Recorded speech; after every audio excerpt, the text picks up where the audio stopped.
चलिए दोस्तों, आप सर्वोच्च न्यायालय सुप्रीम कोर्ट के बारे में पढ़ेंगे।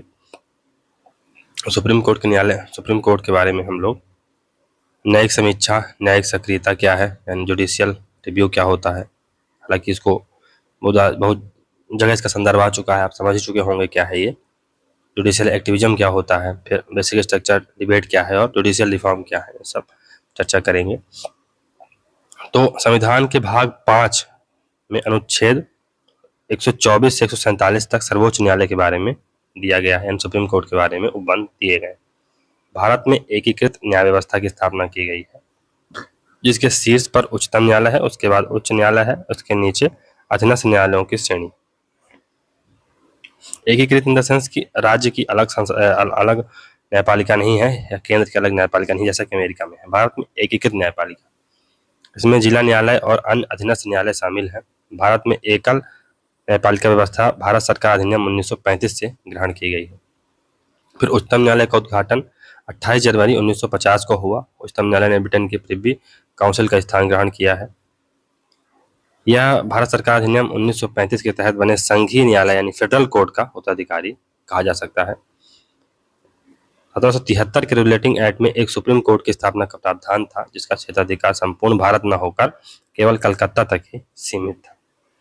1861 में कलकत्ता, मद्रास और बॉम्बे में उच्च न्यायालयों की स्थापना की गई। 1866 में इलाहाबाद उच्च न्यायालय की स्थापना की गई। प्रिवी काउंसिल, तो भारत के हाई कोर्ट के मामलों में अपील ब्रिटेन स्थित इस निकाय में होती थी। यह सर्वोच्च अपीलीय न्यायालय हुआ करता था, यानी जैसा कि जो आज भारत का सुप्रीम कोर्ट है वही उस समय प्रिवी काउंसिल हुआ करती थी। हालांकि ये ब्रिटेन में हुआ करती थी, भारत में ये नहीं होती थी, लेकिन आप वहां जा सकते थे। हाईएस्ट कोर्ट ऑफ अपील हुआ करती थी तत्कालीन समय में। देखा था कि राजा राम मोहन राय अकबर द्वितीय का केस लड़ने के लिए गए थे, तो वो इसी कोर्ट की बात हो रही। संघीय न्यायालय फेडरल कोर्ट, तो 1935 के तहत भारत सरकार अधिनियम के तहत फेडरल कोर्ट की स्थापना की गई। राज्यों तथा राज्य व केंद्र के मध्य विवादों का निपटारा करना इसका क्षेत्राधिकार में था। 1937 में यह संघीय न्यायपालिका स्थापित हुई। सर मोरिस गेवर इसके पहले मुख्य न्यायाधीश थे। संविधान सभा के एक सदस्य एम.आर. जयकर इस संघीय न्यायपालिका में मुख्य न्यायाधीश भी रह चुके हैं। हीरालाल जे कानिया संघीय न्यायपालिका के चौथे व अंतिम मुख्य न्यायाधीश तथा सर्वोच्च न्यायालय के प्रथम मुख्य न्यायाधीश रहे हैं, हीरालाल जे कानिया। फिर उच्चतम न्यायालय से संबंधित महत्वपूर्ण अनुच्छेद एक नजर में देख लेते हैं। तो आर्टिकल 124 में उच्चतम न्यायालय की स्थापना एवं गठन की बात की गई है। 124(1) में न्यायाधीशों की संख्या संसद निर्धारित करेगी, ऐसा लिखा हुआ है। अनुच्छेद 124(2) में लिखा गया है कि न्यायाधीशों की नियुक्ति राष्ट्रपति करेगा। अनुच्छेद 124(3) में योग्यताएं दी गई हैं न्यायालय के सर्वोच्च न्यायालय के न्यायाधीशों की। आर्टिकल 124(4) में पद से हटाने के लिए क्या प्रावधान है वो दिया गया है। 125 में न्यायाधीशों का वेतन इत्यादि दिया गया है। 126 में कार्यकारी मुख्य न्यायाधीश की नियुक्ति की बात की गई है। फिर 127 में तदर्थ न्यायाधीशों की नियुक्ति यानी एडहॉक जजेस की नियुक्ति के बारे में बात की गई है। आर्टिकल 128 में उच्चतम न्यायालय की बैठकों में सेवानिवृत्त न्यायाधीशों की उपस्थिति के बारे में चर्चा की गई है।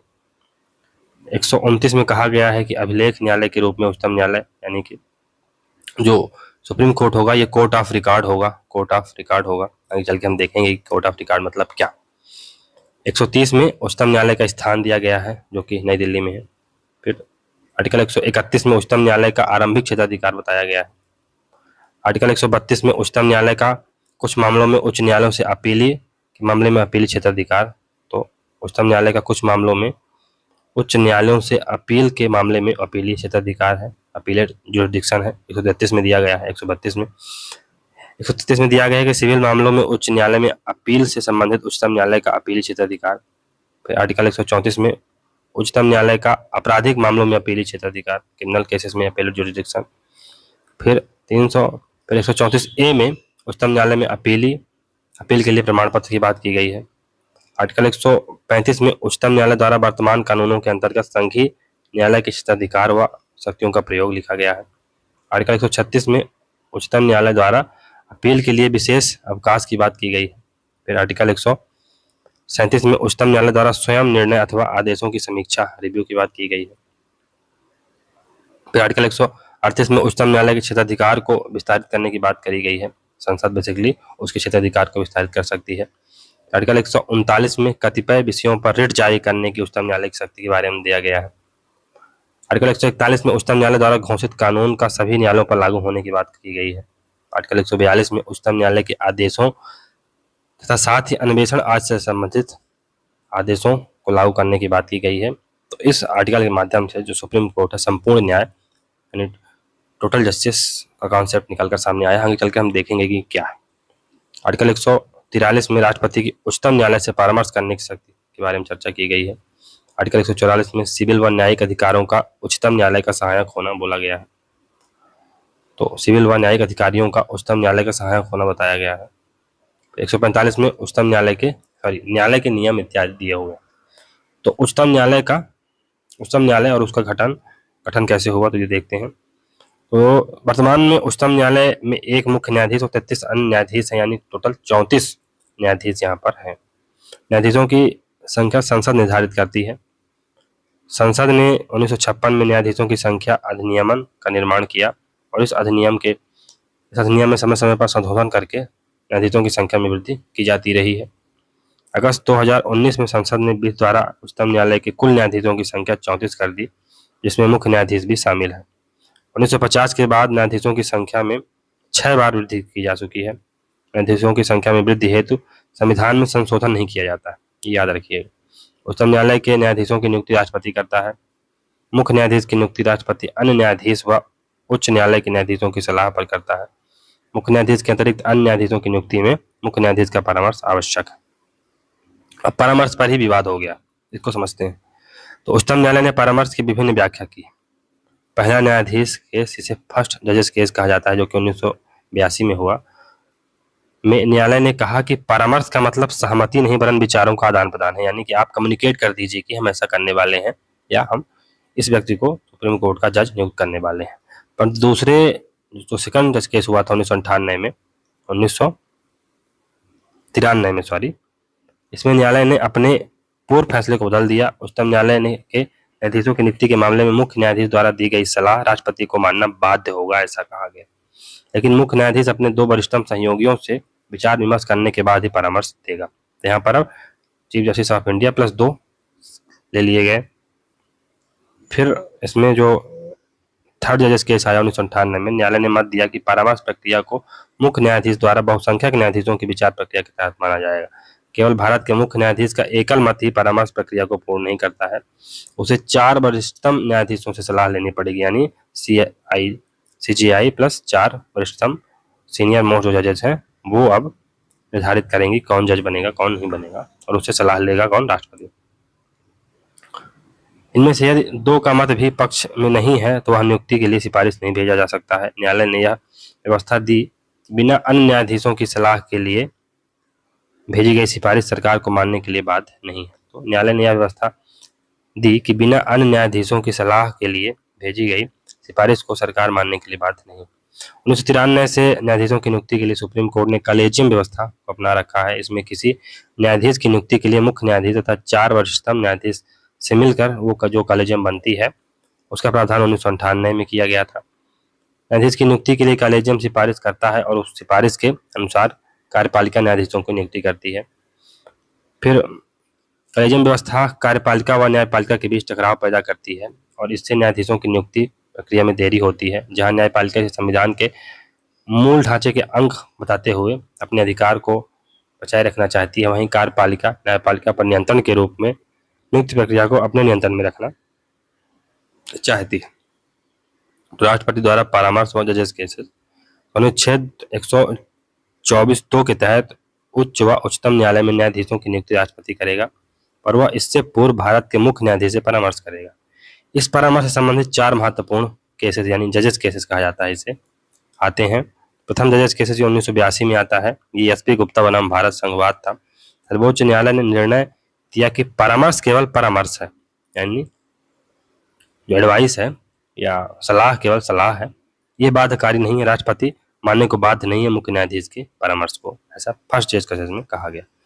फिर 1993 का समय आता है जहां पर सेकंड जजेस केस आते हैं। Supreme court advocates on record बनाम भारत संघवाद 1993 में परामर्श का तात्पर्य सहमति है, यानी अब कंकरेंस जरूरी है किसकी, मुख्य न्यायाधीश की, है ना। राष्ट्रपति मानने के लिए बाध्य है। यदि राष्ट्रपति इनकी सलाह को नहीं मानता है तो इसका कारण बताना होगा, लेकिन मुख्य न्यायाधीश ऐसा परामर्श देने से पहले 2 वरिष्ठतम जजों से राय लेगा। यहीं से कॉलेजियम सिस्टम पैदा होता है। इस केस से कॉलेजियम व्यवस्था अस्तित्व में आई, किंतु कॉलेजियम शब्द 1998 में प्रयुक्त हुआ। उच्चतम न्यायालय ने यह भी निर्णय दिया कि वरिष्ठतम न्यायाधीश को ही मुख्य न्यायाधीश नियुक्त किया जाना चाहिए, यानी जो वरिष्ठतम होगा उसे ही मुख्य न्यायाधीश नियुक्त किया जाए। ऐसा नहीं कि आप बीच में से लाके किसी को भी मुख्य न्यायाधीश नियुक्त कर दें। फिर थर्ड जजेस केस होता है 1998 में।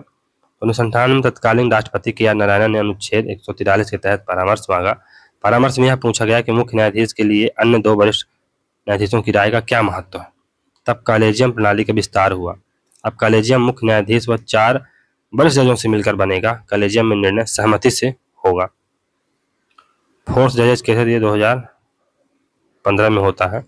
तो supreme court advocates on record बनाम भारत संघवाद 2015 में इस निर्णय में सर्वोच्च न्यायालय ने 99 संविधान संशोधन, जो कि 2014 में किया जा रहा था, को असंवैधानिक घोषित कर कॉलेजियम प्रणाली को पुनः स्थापित करने का काम किया। अब ये कॉलेजियम जो सिस्टम है ये इतना ज़्यादा दृढ़ नहीं है, तो इसके लिए आलोचना भी इसकी की जाती है। कालांतर में कॉलेजियम सिस्टम की आलोचना होने लगी है। यह एक बंद व्यवस्था है, इसमें पारदर्शिता का अभाव है। कौन किसको नियुक्त कर रहा है कुछ पता ही नहीं चल पा रहा है। भाई भतीजेवाद का आरोप लग रहा है।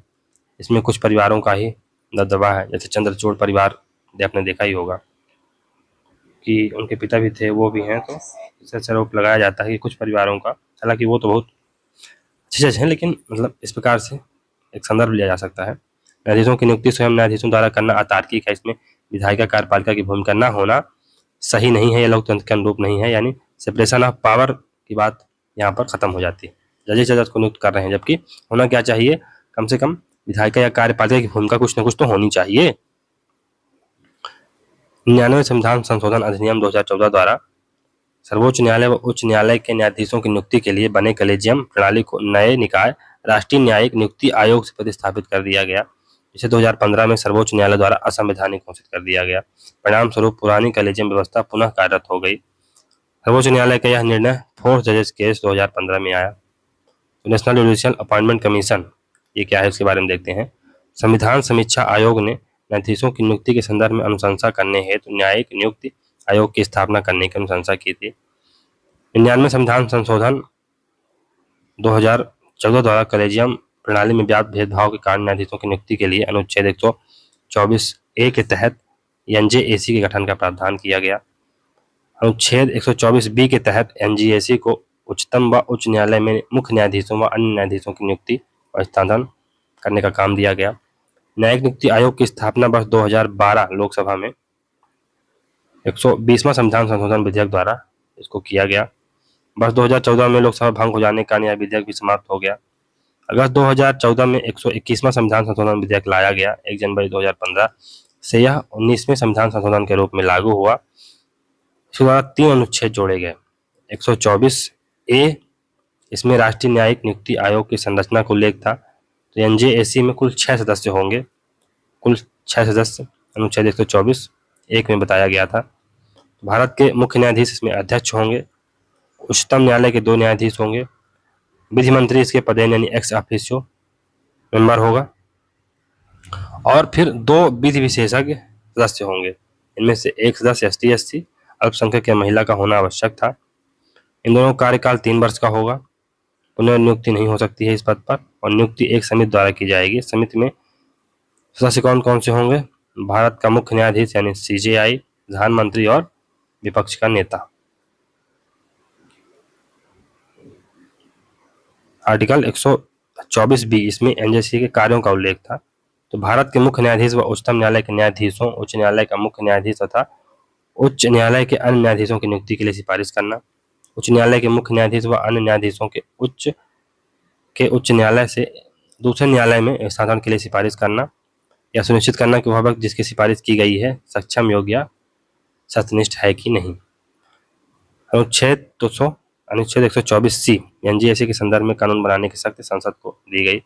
Supreme court advocates on record association बनाम भारत संघ 2015 के मामले में 19वें संविधान संशोधन को चुनौती दी गई। जे.एस. खेहर इस पीठ के अध्यक्ष थे, लेकिन 16 अक्टूबर 2015 को उच्चतम न्यायालय की 5 जजों की पीठ ने 4-1 के बहुमत से 99 संविधान संशोधन अधिनियम, जिसके माध्यम से राष्ट्रीय न्यायिक नियुक्ति आयोग की मान्यता प्रदान की गई थी, को असंवैधानिक घोषित कर दिया गया तथा कॉलेजियम व्यवस्था को फिर से मान्यता प्रदान कर दी गई। न्यायालय में यह निर्णय supreme court advocates on record association बनाम भारत संघ बाद में आदेश द्वारा अभिखंडित किया गया। इस बात को फोर्थ जजेस केस भी कहते हैं। इस निर्णय के बाद न्यायाधीशों की नियुक्ति के संदर्भ में मेमोरेंडम ऑफ प्रोसीजर स्थापना की गई। यह मेमोरेंडम ऑफ प्रोसीजर उच्चतम न्यायालय व उच्च न्यायालय में न्यायाधीशों की नियुक्ति के संदर्भ में भारत सरकार व कॉलेजियम के न्यायाधीशों के बीच स्थापित किया गया दस्तावेज है। मुख्य न्यायाधीश की नियुक्ति। मुख्य न्यायाधीशों की नियुक्ति के संदर्भ में संविधान मौन है। पहले परंपरा के तहत उच्चतम न्यायालय के वरिष्ठतम न्यायाधीश को मुख्य न्यायाधीश बनाया जाता था, लेकिन इस परंपरा को दो बार तोड़ा गया। 1973 में अजीत नाथ रे के केस में और 1977 में हमदुल्ला बेग के केस में इसको तोड़ा गया। सीजेआई की नियुक्ति में वरिष्ठता लांघने की उदाहरण 1973 में पहली बार इंदिरा गांधी सरकार ने 3 वरिष्ठतम न्यायाधीशों जे.एन. सैलट, के.एस. हेगड़े व ए.एन. ग्रोवर की वरिष्ठता का उल्लंघन करते हुए अजीत नाथ रे को मुख्य न्यायाधीश बनाया था 1973 में। कारण क्या था? केशवानंद भारती बाद में उपयुक्त 3 जजों ने मूल ढांचे के समर्थन में निर्णय दिया था। इससे विधायिका के संविधान संशोधन की शक्ति सीमित हुई। अतः सरकार ने उपयुक्त न्यायाधीशों की अवहेलना करते हुए अजीत नाथ रे को मुख्य न्यायाधीश बनाया। 1977 में पुनः इंदिरा गांधी सरकार के द्वारा जस्टिस एच.आर. खन्ना की वरिष्ठता का उल्लंघन करते हुए एम.एच. बेग को मुख्य न्यायाधीश बना दिया गया। एडीएम जबलपुर बनाम शिवकांत शुक्ला बाद में आपातकाल के दौरान जस्टिस एच.आर. खन्ना ने जीवन के अधिकार को निलंबित किए जाने के विरुद्ध निर्णय दिया था। गवर्नमेंट के विपक्ष में निर्णय दिया था। पक्ष में जजेस थे Ajit Nath Ray, M H. Beg, P N. Bhagwati, Y B. Chandrachud. 4-1 से निर्णय पास हो गया था।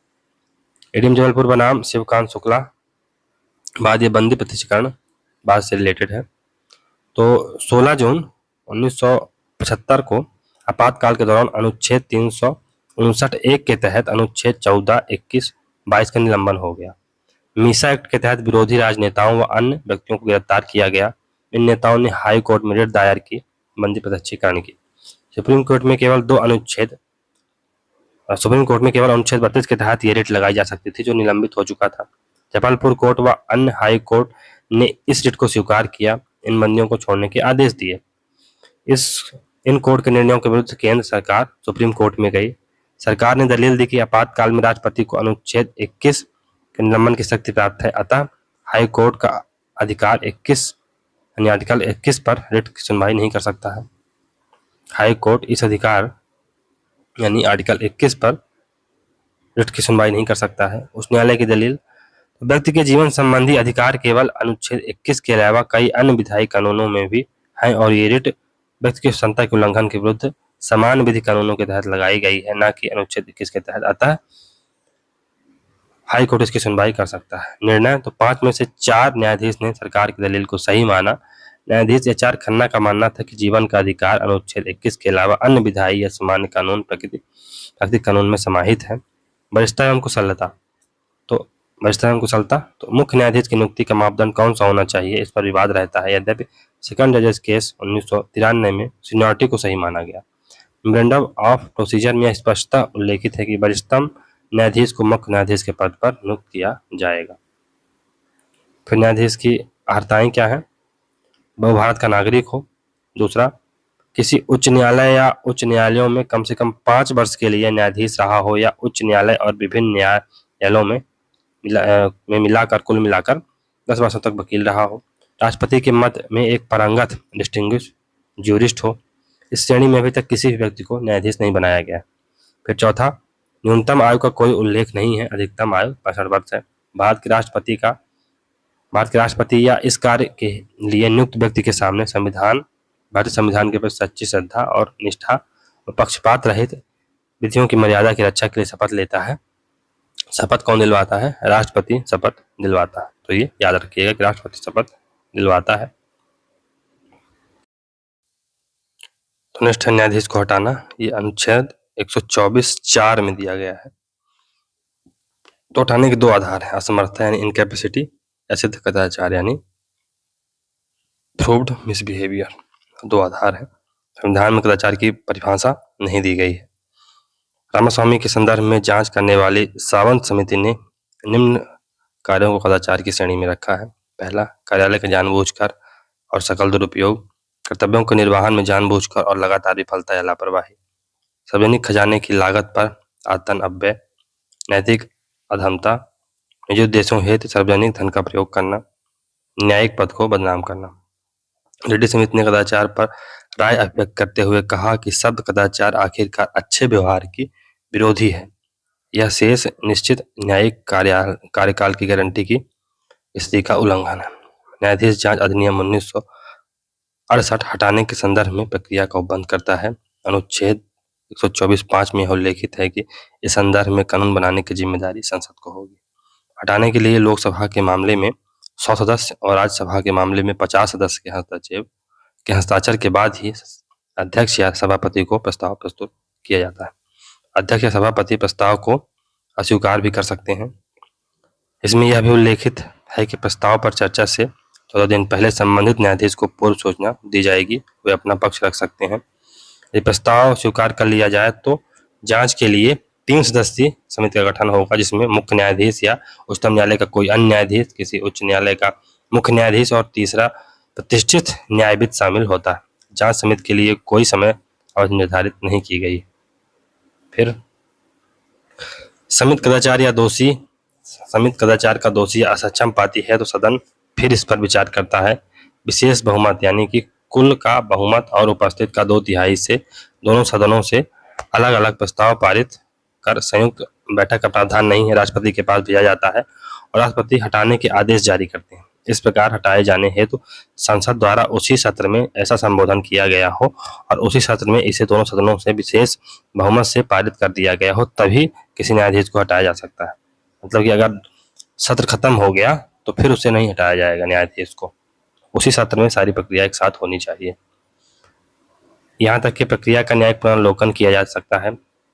अभी तक उच्चतम न्यायालय के किसी भी न्यायाधीश पर महाभियोग नहीं हो पाया है। एकमात्र महाभियोग का मामला न्यायाधीश बी रामास्वामी पर लगाया गया था। जांच समिति ने उन्हें दोषी तो पाया, लेकिन लोकसभा में प्रस्ताव पारित नहीं हो पाया था।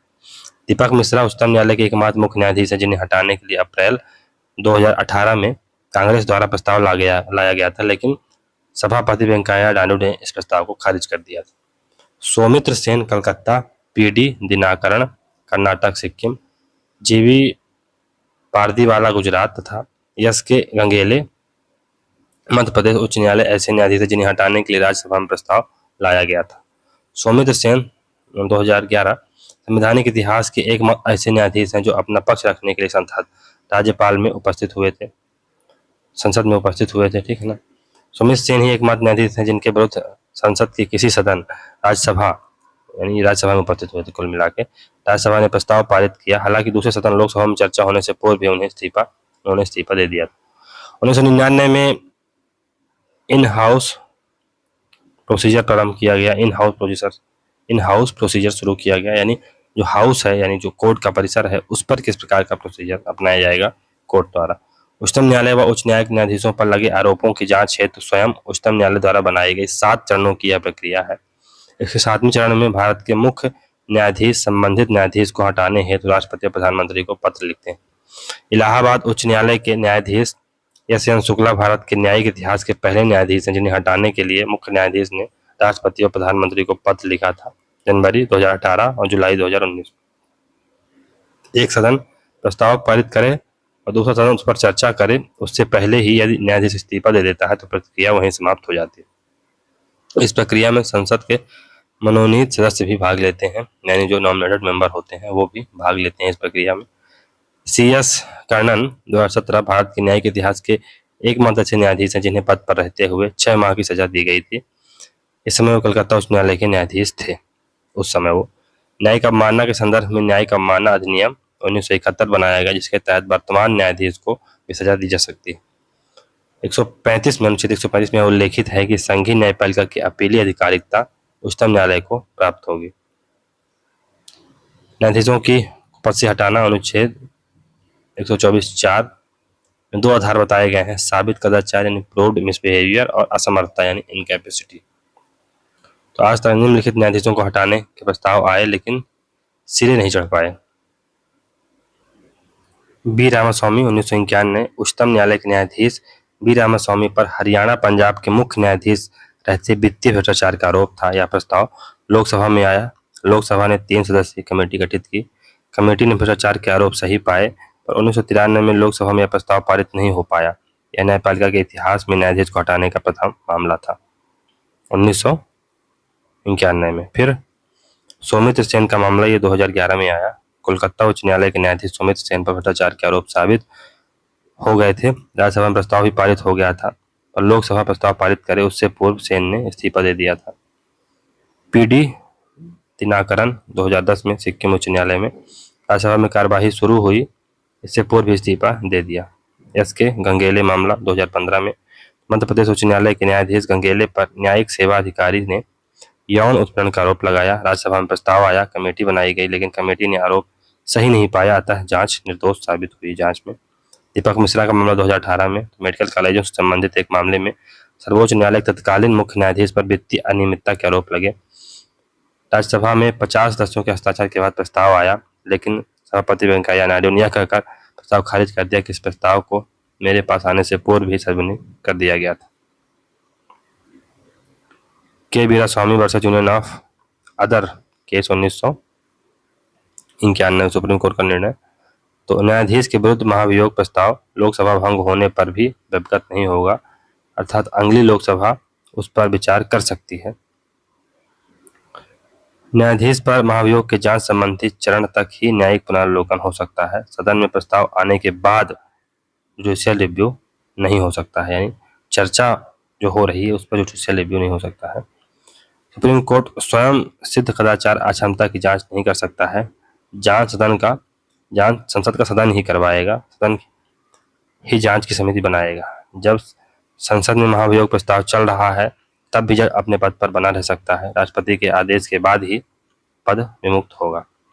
न्यायाधीश जांच अधिनियम 1998 और संबंधित नियम व प्रक्रियाएं उच्चतम व उच्च न्यायालयों के न्यायाधीशों के साथ साथ तो सीएजी इसका जो आर्टिकल 148 है, राज्य निर्वाचन आयुक्त इसका अनुच्छेद 243(2) पर 2 का परंतुक है। मुख्य निर्वाचक आयुक्त अनुच्छेद 224(5) को पद से हटाने के लिए भी लागू होते हैं यही नियम। तो उच्चतम न्यायालय के न्यायाधीश होने के लिए नियुक्त प्रत्येक व्यक्ति अपना पद ग्रहण करने से पहले राष्ट्रपति या उसके द्वारा इस नामित व्यक्ति के समक्ष तीसरी अनुसूची में इस प्रयोजन के लिए दिए गए प्रारूप के अनुसार शपथ लेगा या प्रतिज्ञान करेगा, उसके बाद उस पर हस्ताक्षर करेगा। आर्टिकल 124(6) में दिया हुआ। अब हम लोग आर्टिकल 125 को देखते हैं। तो उच्चतम न्यायालय के मुख्य न्यायाधीश को 2.8 लाख, अन्य न्यायाधीशों को 2.5 लाख रुपए वेतन मिलता है। वेतन भत्ते, अवकाश और पेंशन संसद द्वारा निर्धारित होती है। वित्तीय आपातकाल में वेतन कम किया जा सकता है। अनुच्छेद 126 तो कार्यकारी मुख्य न्यायाधीश एक्टिंग चीफ जस्टिस की नियुक्ति। यदि मुख्य न्यायाधीश का पद रिक्त हो या अस्थायी रूप से अनुपस्थित हो या फिर अपने दायित्वों के निर्वहन में असमर्थ हो, राष्ट्रपति किसी न्यायाधीश को कार्यकारी मुख्य न्यायाधीश नियुक्त कर सकता है।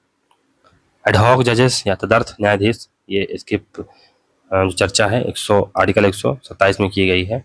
कोरम गण पूर्ति पूरा करने के लिए यदि स्थायी सदस्यों की संख्या कम हो तो भारत का मुख्य न्यायाधीश किसी उच्च न्यायालय के न्यायाधीश को अस्थायी काल के लिए उच्चतम न्यायालय में तदर्थ न्यायाधीश नियुक्त कर सकता है। इसके लिए संबंधित उच्च न्यायालय के मुख्य न्यायाधीश से परामर्श और राष्ट्रपति की पूर्व मंजूरी जरूरी। इस दौरान तदर्थ न्यायाधीश उच्चतम न्यायालय के न्यायाधीशों की सुविधाएं प्राप्त करने का हकदारी होगा। उस व्यक्ति जो किसी उच्च न्यायालय का न्यायाधीश रह चुका हो या उच्चतम न्यायालय के न्यायाधीश बनने की योग्यता रखता हो, तदर्थ न्यायाधीश नियुक्त किया जा सकता है। तदर्थ न्यायाधीश केवल उच्चतम न्यायालय में ही नियुक्त किए जाते हैं, उच्च न्यायालय में नहीं। इनकी नियुक्ति संबंधित प्रावधान फ्रांस से लिया गया है। उच्चतम न्यायालय के न्यायाधीश बनने की योग्यता रखने वाले को ही तदर्थ न्यायाधीश नियुक्त किया जाता है। फिर अनुच्छेद 128 तो उच्चतम न्यायालय की बैठकों में सेवानिवृत्त न्यायाधीशों की उपस्थिति। जरूरत के समय मुख्य न्यायाधीश राष्ट्रपति की पूर्व स्वीकृति किसी सेवानिवृत्त न्यायाधीश को अल्पकाल के लिए कार्य करने का अनुरोध कर सकती है। इस अवधि में संबंधित न्यायाधीश सभी लाभ का हकदारी होगा, परंतु उच्चतम न्यायालय का न्यायाधीश नहीं माना जाएगा। इसमें सेवानिवृत्त न्यायाधीश की सहमति आवश्यक है। इसके वेतन भत्ते राष्ट्रपति द्वारा निर्धारित किए जाते हैं। उसके पास उच्चतम न्यायालय के न्यायाधीश के समान शक्तियां होती हैं, लेकिन वह उच्चतम न्यायालय का न्यायाधीश पदनाम का प्रयोग नहीं कर सकता। इसका अधिकतम कार्यकाल 2 वर्ष का हो सकता है। फिर आर्टिकल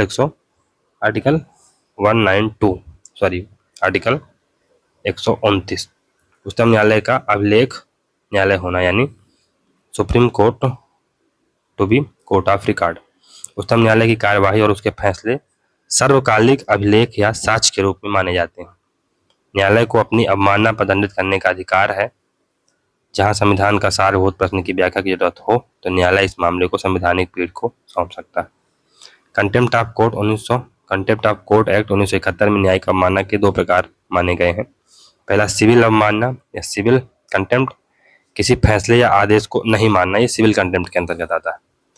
क्रिमिनल कंटेम्प्ट, तो इसमें ऐसी सामग्री का प्रकाशन और ऐसे कार्य करना जिससे अनुच्छेद 129 यानी सुप्रीम कोर्ट न्यायालय की गरिमा को ठेस पहुंचे और अपमान हो। अनुच्छेद 215 हाई कोर्ट की न्यायिक प्रक्रिया में बाधा पहुंचाए। ऐसे वक्तव्य देना जो न्यायालय की प्रतिष्ठा को ठेस पहुंचाते हो, ये सब कंटेम्प्ट ऑफ कोर्ट के अंतर्गत आएंगे और ये क्रिमिनल कंटेम्प्ट होगा। अनुच्छेद 130 उच्चतम न्यायालय का स्थान दिल्ली में इसे किसी अन्य स्थान पर जिन्हें भारत का मुख्य न्यायाधीश राष्ट्रपति के अनुमोदन समय समय पर निर्धारित करे हो सकते हैं। डॉक्टर अम्बेडकर ने कहा कि अभिलेख न्यायालय वह होता है जिसके अभिलेखों का साक्ष्य की दृष्टि से मूल्य हो और जब उन्हें किसी न्यायालय में प्रस्तुत किया जाए तो उन पर कोई संदेह न किया जाए। उच्चतम न्यायालय का कार्य स्थान दिल्ली में स्थापित किया गया, परंतु मुख्य न्यायाधीश राष्ट्रपति की पूर्व स्वीकृति से उसकी बैठक किसी और स्थान पर भी करवा सकता है। अभी तक हैदराबाद और श्रीनगर में इसकी बैठकें हो चुकी हैं। उच्चतम न्यायालय की क्षेत्रीय न्यायपीठ रीजनल बेंचेस, तो ये आर्टिकल 130 के तहत स्थापित की जा सकती है और नाम संशोधन की आवश्यकता नहीं है क्षेत्रीय न्यायपीठ की स्थापना के लिए, याद रखिए। अब सर्वोच्च न्यायालय क्षेत्राधिकार व शक्तियां, तो आर्टिकल 131 के तहत क्या है, तो उच्चतम न्यायालय की आरंभिक आधिकारिकता ओरिजिनल यूरिसडिक्शन, पहला है भारत सरकार और एक या अधिक राज्यों के बीच। अगर मुद्दा है भारत सरकार और एक या एक से अधिक राज्यों के बीच कोई मुद्दा है तो ये सुप्रीम कोर्ट में ही जाएगा, कोई मसला अगर है तो। एक ओर भारत सरकार और किसी राज्य या राज्यों और दूसरी ओर एक राज्य या अधिक अन्य राज्यों के बीच अगर मुकदमा हो तो एक ओर भारत सरकार और किसी राज्य या राज्यों, तो फॉर एग्जांपल एक ओर भारत सरकार है प्लस मध्य प्रदेश है और राजस्थान है, दूसरी ओर केरल है या केरल और बंगाल है, तो ये मुद्दा भी कहाँ जाएगा, सुप्रीम कोर्ट में जाएगा। 2 या 2 से अधिक राज्यों के बीच कोई विवाद हो, फॉर एग्जांपल तमिलनाडु और कर्नाटक के बीच कोई विवाद है तो वो भी कहाँ जाएगा, सुप्रीम कोर्ट में जाएगा। इसका अर्थ है किसी अन्य न्यायालय को इन विवादों को निपटाने में इस प्रकार की शक्ति प्राप्त नहीं है। तो ये सबसे ओरिजिनल यूरिसडिक्शन है सुप्रीम कोर्ट का, ये सुप्रीम कोर्ट में ही जाएगा। आरंभिक या मूल अधिकारिकता ओरिजिनल यूरिसडिक्शन से क्या तात्पर्य है कि प्रथमतः या प्रथम दृष्टया किसी विवाद को सुनने और उस पर निर्णय देने की शक्ति, इसके अंतर्गत वे मामले आते हैं जिसे सीधे सर्वोच्च न्यायालय में शुरू किया जा सकता है। स्पष्टतः न्यायालय की यह आरंभिक अधिकारिकता परिसंघ के विभिन्न इकाइयों के बीच विवादों से संबंधित है। यहाँ अनुच्छेद 131 पर इस अधिकारिकता के प्रयोग पर 2 सीमाएं भी आरोपित हैं। पहली, अपनी आरंभिक अधिकारिकता के अंतर्गत सर्वोच्च न्यायालय केवल उन्हीं वादों की सुनवाई कर सकता है जिसमें पक्षकार परिसंघ की इकाई हो, यानी आरंभिक अधिकारिकता के अंतर्गत सर्वोच्च न्यायालय किसी प्राइवेट नागरिक द्वारा भारत सरकार के विरुद्ध लाए गए किसी वाद को स्वीकार नहीं कर सकता, यानी दोनों पार्टियां कहीं ना कहीं गवर्नमेंट से रिलेटेड हों। दूसरा, मामले के अंतर्गत आवश्यक रूप से ऐसा कोई प्रश्न जुड़ा होना चाहिए जिस पर किसी कानूनी अधिकार का अस्तित्व या विस्तार निर्भर हो। उच्चतम न्यायालय की अधिकारिकता को कुछ अन्य मामलों में भी अलग रखा जा सकता है, जैसे राज्यों के बीच जल विवाद, आर्टिकल 262 के तहत इसको बाहर रखा गया है। वित्तीय आयोग को सौंपे गए मसले अनुच्छेद 280 के तहत बाहर रखा गया है। संघ व राज्यों के बीच खर्चों तथा पेंशनों का समायोजन अनुच्छेद 290 के तहत इसको बाहर रखा गया है। साथ ही अनुच्छेद 131 के अधीन कोई राज्य केंद्र के खिलाफ मुआवजा या हर्जाना वसूल करने का भी दावा नहीं कर सकता। राष्ट्रपति व उपराष्ट्रपति के चुनाव से संबंधित विवादों पर सर्वोच्च न्यायालय का आरंभिक क्षेत्राधिकार तथा इसका निर्णय अंतिम होता है। 1969 में राष्ट्रपति के पद पर बीबी गिरी और उपराष्ट्रपति के पद पर जीएस पाठक के निर्वाचन को सर्वोच्च न्यायालय में चुनौती दी गई थी, जिसमें न्यायाधीश एस.एम. सीकरी ने बीबी गिरी और जीएस पाठक के निर्वाचन को वैध बताया था। इसके अलावा संविधान के अनुच्छेद 139A के अंतर्गत सर्वोच्च न्यायालय स्वयं एक या अधिक उच्च न्यायालयों से मामलों को अपने पास स्थानांतरित कर सकता है यदि उसमें विधि या भारी महत्व के प्रश्न जुड़े हुए हों। यह न्याय के हित में एक उच्च न्यायालय से दूसरे उच्च न्यायालय में भी मामलों को स्थानांतरित किया जा सकता है। तो फॉर एग्जाम्पल, अगर कोई व्यक्ति कहता है कि यहाँ पर अगर केस रहेगा, फॉर एग्जाम्पल मैं मध्य प्रदेश से हूँ और मैं कहूँ मध्य प्रदेश की सरकार मुझे, अगर मैं यहाँ पर कोर्ट में चुनाव मतलब यहाँ पर अगर मैं कोर्ट में फैसला आएगा तो हो सकता है मेरे खिलाफ आए, तो निष्पक्ष जांच के लिए इस हाई कोर्ट से मुझे राजस्थान की कोर्ट में जहाँ पर दूसरे गवर्नमेंट की सरकार है भेज दिया जाए, तो ऐसा भी किया जा सकता है। ये भी इसके प्रारंभिक अधिकारिता के अंतर्गत आते हैं। मौलिक अधिकारों को संरक्षण और रिट अधिकारिता अनुच्छेद 32(2) के अंतर्गत सर्वोच्च न्यायालय को मौलिक अधिकारों के संरक्षण के लिए रिट अधिकारिता प्रदान की गई है। सामान्य तौर पर न्यायालय की इस शक्ति को आरंभिक अधिकारिता के तौर पर ही देखा जाता है, लेकिन डीडी बसु ने इसे आरंभिक अधिकारिता से अलग बताया है। उनके अनुसार इस अर्थ में आरंभिक माना जाता है कि इसमें पीड़ित पक्ष को उच्चतम न्यायालय में याचिका प्रस्तुत करके निवेदन करने का अधिकार है। उसे उच्चतम न्यायालय में अपील के माध्यम से आने की आवश्यकता नहीं है। इसके बावजूद यह आरंभिक अधिकारिता से भिन्न है, क्योंकि इन मामलों में विवाद संघ की इकाइयों के बीच नहीं बल्कि पीड़ित व्यक्ति और सरकार के अभिकरणों के बीच। इसलिए अनुच्छेद 32 के अधीन अधिकारिता की अनुच्छेद 131 के अधीन अधिकारिता से कोई समानता नहीं। डीडी बसु का ऐसा मानना।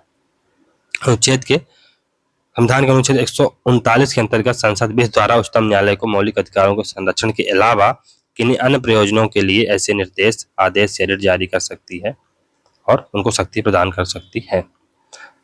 इसके निम्न अपवाद हैं। इन मामलों की सुनवाई प्रथमतः उच्चतम न्यायालय में नहीं होगी। पहला, संविधान के पूर्व किसी संधि, समझौते या करार से संबंधित विवाद, यदि किसी समझौते अथवा संधि से पहले यह प्रावधान हो। अंतर्राज्यीय जल विवाद, वित्त आयोग को सौंपे गए मामले, वाणिज्यिक प्रकृति के अन्य मामले और विभिन्न प्रकार के व्यय व पेंशन के भुगतान से संबंधित विवाद।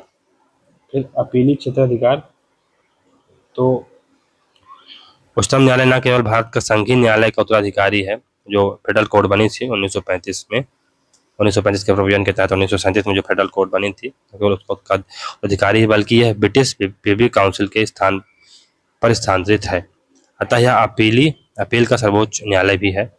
संवैधानिक मामलों में अपील, तो यदि उच्च न्यायालय के किसी फैसले में विधि का पूरक प्रश्न निहित है या संविधान की व्याख्या निहित है आर्टिकल 132 के तहत। दीवानी मामलों में भी, तो मामला समान महत्व का हो या ऐसा प्रश्न जिस पर सुप्रीम कोर्ट का निर्णय करना जरूरी हो, आर्टिकल 133 के तहत। आपराधिक मामले, क्रिमिनल केसेस, यदि उच्च न्यायालय ने किसी व्यक्ति को नीचे के न्यायालय के आदेश को पलटकर मौत की सजा दी या किसी अधीनस्थ न्यायालय से मामला मंगवाकर व्यक्ति को मौत की सजा दी हो, या यह प्रमाणित करे कि मामला उच्चतम न्यायालय में ले जाने योग्य हो, या उम्र कैद या नस्बत की सजा सुनाई हो आर्टिकल 134 के तहत, तो भी ये मामले कहाँ जा सकते हैं, सुप्रीम कोर्ट में जा सकते हैं। फिर आर्टिकल 134A के तहत उच्च न्यायालय संवैधानिक, सिविल व फौजदारी में उच्चतम न्यायालय में अपील के लिए प्रमाण पत्र देते हैं। उच्चतम न्यायालय में अपील करने की विशेष अनुमति, तो विशेष राज्य का स्पेशल लीव पिटीशन लगाई जाती है अनुच्छेद 136 के तहत। तो उच्चतम न्यायालय अपने विवेकानुसार भारत के राज्य क्षेत्र में स्थित किसी न्यायालय अथवा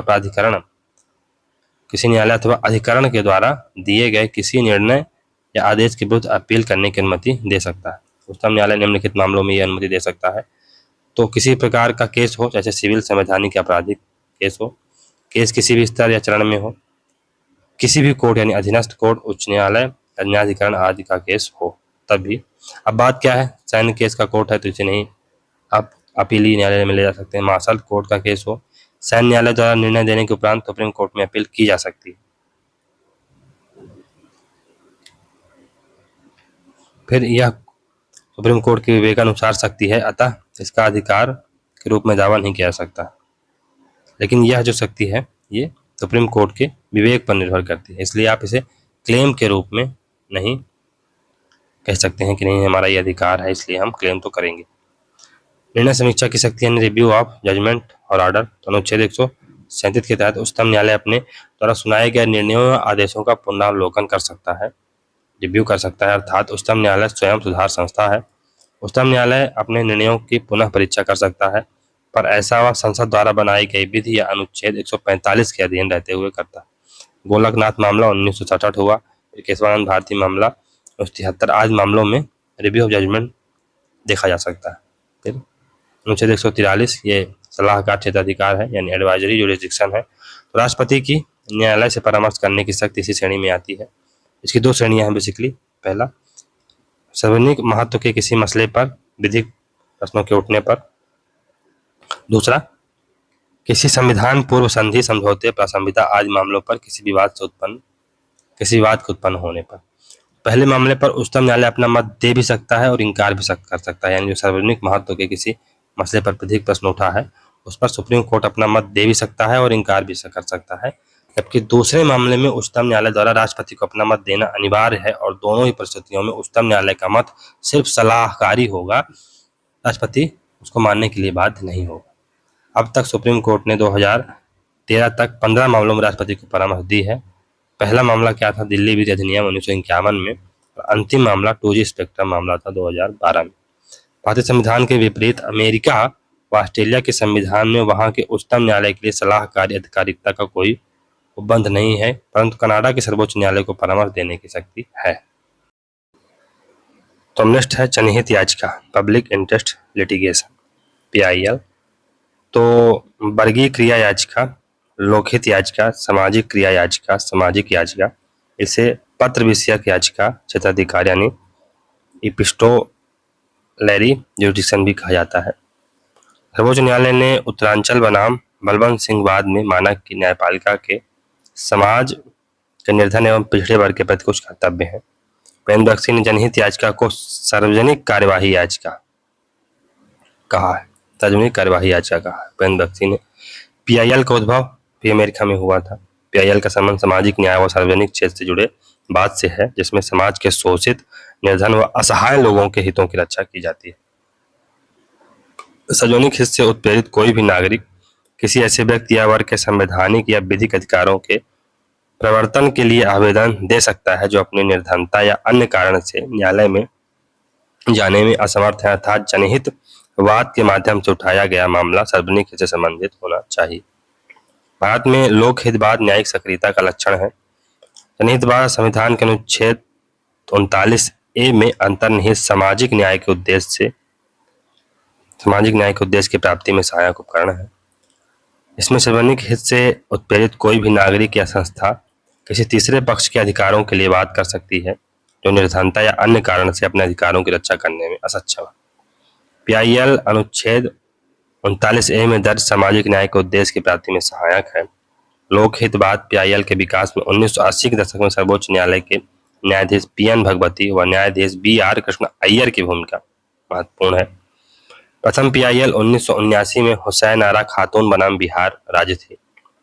बिहार की जेलों में विचाराधीन कैदियों के संदर्भ में एक वकील कपिला हिंगोरानी ने उच्चतम न्यायालय में एक जनहित याचिका दायर की। यह पहली जनहित याचिका के रूप में प्रसिद्ध हुई। इस मुकदमे को हुसैन आरा खातून बनाम बिहार सरकार के नाम से जाना जाता है, जिसमें PN भगवती ने फैसला दिया। इस संदर्भ में सुनील बत्रा बनाम दिल्ली प्रशासनवाद 1980 भी महत्वपूर्ण है। SP गुप्ता बनाम यूनियन ऑफ इंडिया बाद 1982 में PIL को आधिकारिक मान्यता दी गई। उपेंद्र बख्शी सामाजिक क्रिया याचिका अथवा जनहित याचिका सर्वोच्च न्यायालय के लोकतांत्रिकरण का सूचक। 1921 में सुप्रीम कोर्ट ने कोविड-19 महामारी में प्रवासी श्रमिकों द्वारा सामना किए जा रहे मुद्दों पर स्वतः संज्ञान in re problems and miseries of migrant workers में लिया। In the problem and miseries of migrant workers में लिया। भारत में PIL को 3 चरणों में बांटा गया है। प्रथम चरण तो ये निर्धन वंचित वर्ग के जीवन के अधिकार की रक्षा करता है। प्रथम चरण के बाद प्रथम चरण में जो केस हुए थे उसमें हुसैन आरा खातून बात महत्वपूर्ण है। फिर अनिल यादव बनाम बिहार राज्य कैदियों को अंधा करना के संदर्भ में था, यानी कि उनको अंधा किया जा रहा था, तो उससे रक्षा के लिए केस था। फिर सुनील बत्रा बनाम दिल्ली प्रशासन, साथी कैदी की यातना का विरोध इसमें किया गया था। दूसरा चरण परिस्थितिकी, पर्यावरण, वन इत्यादि के रक्षण के लिए था। तो द्वितीय चरण के जो केस थे उसमें एमसी मेहता बनाम भारत संघवाद, ताजमहल से लेकर दिल्ली में प्रदूषण का कारण बने कारखानों को लेकर याचिका दायर की गई थी। तीसरा चरण तो लोक जीवन में व्याप्त भ्रष्टाचार के लिए, तो विनीत नारायण बनाम भारत संघ, जैन डायरी से जुड़ा मुद्दा है। फिर राजीव रंजन बनाम भारत संघ, चारा घोटाले से जुड़ा हुआ मुद्दा है। चुनौती तो बेवजह याचिकाएं दायर करना चुनौती है ये। न्यायालय को चाहिए कि वह याचिकाकर्ता की विश्वसनीयता, जानकारी सही है, सुनिश्चित है, परिस्थिति गंभीर है या विचारणीय है, अन्यथा याचिकाकर्ता को दंड दे, क्योंकि भारतीय न्यायपालिका पहले से ही लंबित मामलों के बोझ के तले दबी हुई है। इस प्रकार के वादों में सभी तथ्य प्रमाण जुटाने का भार याचिकाकर्ता पर ही होता है। भारत में पीआईएल से जुड़ा पहला वाद मुंबई कामगार सभा, बॉम्बे बनाम अब्दुल्ला भाई फैजुल्ला भाई बात था, जबकि यह प्रसिद्ध बंधुआ मुक्ति मोर्चा भारत संघ में हुआ। यह प्रसिद्ध यानी कि जो पीआईएल के मामले हैं ये प्रसिद्ध किसमें हुए? बंधुआ मुक्ति मोर्चा बनाम भारत संघ में प्रसिद्ध हुआ था पीआईएल का मुद्दा। पीआईएल सिर्फ उच्च व उच्चतम न्यायालय में ही दायर की जा सकती है। जनहित याचिका के उद्देश्य क्या है? तो वंचित व पिछड़े तबकों तक प्रभावशाली पहुंच बनाना तथा न्यायपालिका तक उनकी पहुंच सुनिश्चित करना, मूल अधिकारों के वास्तविक उद्देश्यों को प्राप्त करना तथा लोगों तथा समूहों को इतना सक्षम बनाना कि वे जन सामान्य की समस्याओं के लिए आवाज उठा सकें, संवैधानिक निर्णयन की प्रक्रिया में लोगों की भागीदारी को बढ़ावा देना, जनहित याचिकाओं की वैधता स्थापित करके वंचित तबकों से जुड़े मुद्दों पर तथा समाज के हर वर्ग तक समान न्याय की पहुंच उपलब्ध करवाना इस नवाचार का मुख्य उद्देश्य है तथा यह कई मामलों में इस दिशा में सफल भी हुआ है। आलोचनात्मक रूप से पीआईएल को पब्लिसिटी इंटरेस्ट लिटिगेशन या politics interest litigation, private interest litigation, पैसा इंटरेस्ट लिटिगेशन भी कहा जा सकता है। इस प्रकार इसके विभिन्न क्षेत्रों में प्रवेश किया है इसने। वहीं दक्षिण न्यायपालिका के इस योगदान को पुनर्लोकतांत्रिकरण के रूप में देखा है। एसपी साठे के अनुसार सामाजिक कार्यवाही याचिकाओं ने सर्वोच्च न्यायालय को जनता के करीब ला दिया है। साठे के अनुसार पीआईएल के उद्भव ने भारतीय न्यायपालिका को जमींदारों, राजाओं, नौकरशाहों के न्यायालय से बंधुआ मजदूर, असंगठित मजदूर, जेल कैदियों इत्यादि के न्यायालय में परिवर्तित कर दिया है। साठे के अनुसार न्यायालय अंतिम है इसलिए यह सही नहीं है, बल्कि यह सही है इसलिए यह अंतिम। क्या कहते हैं साठे? कि न्यायालय अंतिम है इसलिए यह सही नहीं, बल्कि यह सही है इसलिए यह अंतिम है। उच्च न्यायालय के कुछ वाद और उससे संबंधित निर्णय। एसआर मुंबई बाद 1994 में आया, अनुच्छेद 356 से संबंधित था। इंदिरा सहानी बाद इसे मंडलवाद भी कहा जाता है, 1992 में आया, आरक्षण से संबंधित था। नागराजन बाद ये 2017 में आया, आरक्षण व पदोन्नति से संबंधित था। बालाजी राघवन विवाद ये 1994 में आया, उपाधि व पुरस्कार से में अंतर के बारे में आया था, क्या अंतर है उसका। पीयूसीएल 2003 ये सूचना के अधिकार से संबंधित केस था। फिर रमेश थापर तथा ब्रजभूषण केस ये प्रेस सेंसरशिप से रिलेटेड था। कम्युनिस्ट पार्टी ऑफ इंडिया बाद ये हड़ताल पर प्रतिबंध से रिलेटेड था। आंध्र प्रदेश बनाम कृष्ण मेनन बाद ये फिंगरप्रिंट में लिखावट साक्ष्य माना जाए या नहीं, इससे रिलेटेड था। दस्तगीरवाद खुद के विरुद्ध साक्ष्य के लिए बाध्य नहीं है, ऐसा कहा गया। इनका गांधीवाद 1978 ये विधि की उचित प्रक्रिया ड्यू प्रोसेस ऑफ लॉ से रिलेटेड था, जो कि यूएसए में वर्णित है या यूएसए के संविधान से लिया गया कॉन्सेप्ट है। आरसी कूपरवादी बैंकों का राष्ट्रीयकरण से संबंधित है। फिर एसपी गुप्ता बनाम भारत संघ 1982 ये जनहित याचिका से रिलेटेड है। फिर कुछ महत्वपूर्ण तथ्य। तो उच्चतम न्यायालय में निर्णय बहुमत से होते हैं। जो न्यायाधीश बहुमत के निर्णय से सहमत नहीं होते हैं वे अपनी असहमति तथा उसके कारण निर्णय के समक्ष प्रस्तुत करते हैं, निर्णय के साथ प्रस्तुत करते हैं। संवैधानिक मामलों पर कम से कम 5 न्यायाधीशों की पीठ बनती है, जबकि अन्य पर 3 न्यायाधीशों की पीठ बनती है। सर्वोच्च न्यायालय में 3 प्रकार के अधिवक्ता या वकील होते हैं। वरिष्ठ अधिवक्ता, तो ये परंपरागत या ख्यात विधि विशेषज्ञ होते हैं। यह एडवोकेट ऑन रिकॉर्ड के बिना बहस में उपस्थित नहीं हो सकता है। वरिष्ठ अधिवक्ता को मान्यता सर्वोच्च न्यायालय ही देता है। एडवोकेट ऑन रिकॉर्ड केवल यही अधिवक्ता सर्वोच्च न्यायालय के समक्ष कोई केस, अपील या रिकॉर्ड फाइल कर सकते हैं। अन्य अधिवक्ता ये राज्य बार काउंसिल से होते हैं, ये किसी पार्टी के लिए पेश हो सकते हैं तथा बहस कर सकते हैं, लेकिन रिकॉर्ड फाइल नहीं कर सकते। हीरालाल जे कानिया उच्चतम न्यायालय के पहले मुख्य न्यायाधीश थे जिनका पद रहते ही निधन हो गया था। सव्यासाची मुखर्जी का भी पद पर रहते हुए निधन हो गया था। मुख्य न्यायाधीश के पद पर सबसे लंबे समय तक BY चंद्रचूड़ 1978 से 85 तक रहे। सबसे कम समय के लिए कमल नारायण सिंह पद पर रहे। प्रथम दलित मुख्य न्यायाधीश KG बालकृष्णन थे। लोक हितवाद के प्रणेता PM भगवती थे। फिर उच्चतम न्यायालय में अब तक एक भी महिला मुख्य न्यायाधीश नहीं है, जबकि 11 महिलाएं न्यायाधीश बन चुकी।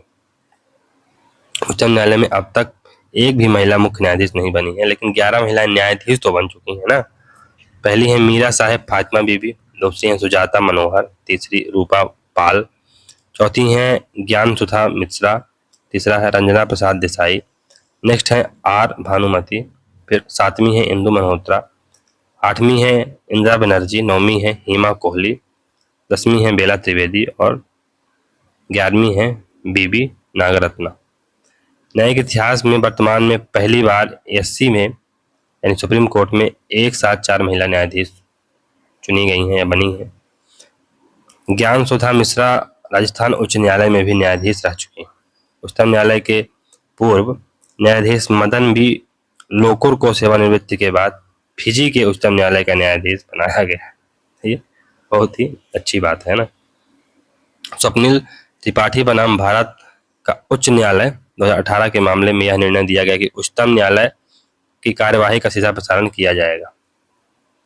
स्वप्निल त्रिपाठी बनाम भारत का उच्च न्यायालय जो वाद हुआ था 2018, ये बहुत महत्वपूर्ण है। तो अब न्यायालय की जो कार्रवाइयाँ हम जैसे नहीं रील्स वगैरह आती हैं तो वो हम सीधे लाइव देख सकते हैं। ये इसी केस के कारण संभव हो पाया था, अन्यथा न्यायालय की जानकारियां आज भी गोपनीय रहती। अनुच्छेद 378 में स्पष्ट उल्लेखित है कि उच्चतम न्यायालय की सभी कार्यवाहियां अंग्रेजी भाषा में की जाएंगी। रोस्टर आवंटन, तो भारत का मुख्य न्यायाधीश ही उच्चतम न्यायालय के विभिन्न न्यायाधीशों के बीच कार्यों का आवंटन यानी रोस्टर आवंटन करते हैं।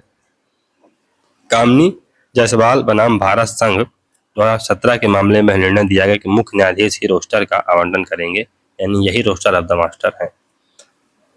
उपचारात्मक याचिका, तो अत्यंत गंभीर मामले में उच्चतम न्यायालय के अंतिम निर्णय को भी जिसका याचिका द्वारा चुनौती दी जा सकती है। अत्यंत गंभीर मामले में उच्चतम न्यायालय के अंतिम निर्णय को भी जिस याचिका द्वारा चुनौती दी जा सकती है उसे उपचारात्मक याचिका कहा जा सकता है। तो अत्यंत गंभीर मामले में उच्चतम न्यायालय के अंतिम निर्णय को भी जिस याचिका द्वारा चुनौती दी जा सकती है उसे उपचारात्मक याचिका कहते हैं। रूपा अशोक दुर्रा बनाम अशोक दुर्रा केस 2002 में हुआ था, ये केस इससे संबंधित।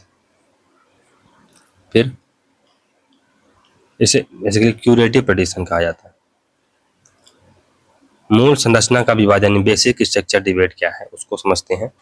तो मूल संरचना भारतीय संविधान में कहीं भी वर्णित नहीं है न्यायिक सक्रियता के तहत ही, परंतु इस सिद्धांत के विकास से भारतीय न्यायपालिका ने अपनी स्थिति को बहुत ज्यादा सुदृढ़ कर लिया है।